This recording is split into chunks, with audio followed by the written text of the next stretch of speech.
सेव्यमान पावनान्तिपङ्कजं ज्ञानयज्ञसूत्रमिन्दुशेखरं कृपाकरं नारदादियोगिवृन्दवन्दितं दिगम्बरं काशिकापुराधिनाथकालभैरवं भजे।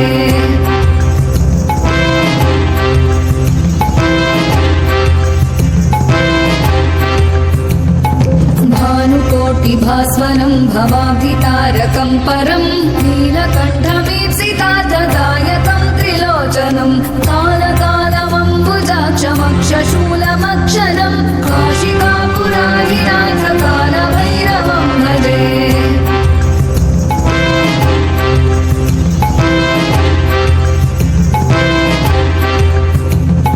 शूलटङ्कपाशदण्डपाणिमादिकारणं श्यामकायमादिदेवमक्षरं निरामयं भीमविक्रमं प्रभुं विचित्रताण्डवप्रियं काशिकापुराधिनाथकालभैरवं भजे।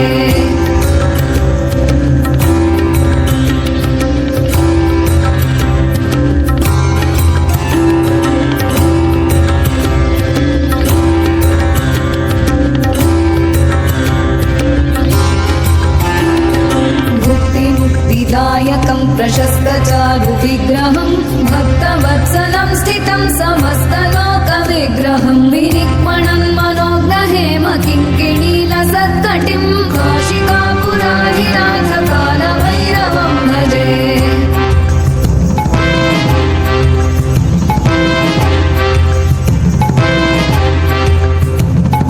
धर्मसेतुपालकं त्वधर्ममार्गनाशकं कर्मपाशमोचकं सुशर्मदायकं विभुं स्वर्णवर्णशेषपाशशोभिताङ्गमण्डलं काशिकापुराधिनाथकालभैरवं भजे।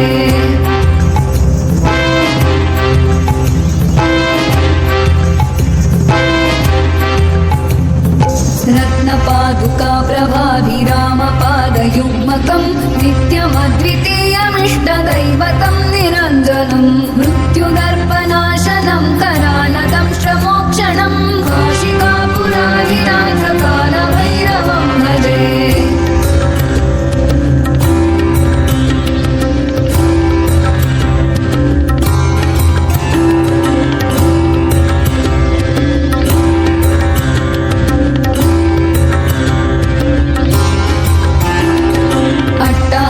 भिन्नपद्मजाण्डकोशसन्ततिं दृष्टिपातनष्टपापजालमुग्रशासनम् अष्टसिद्धिदायकं कपालमालिकाधरं काशिकापुराधिनाथकालभैरवं भजे।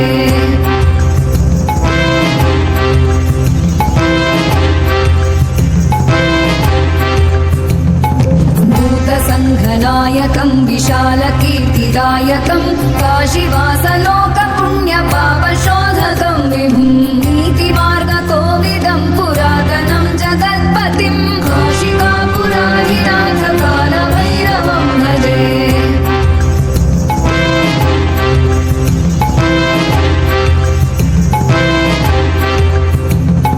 कालभैरवाष्टकं पठन्ति ये मनोहरं ज्ञानमुक्तिसाधनं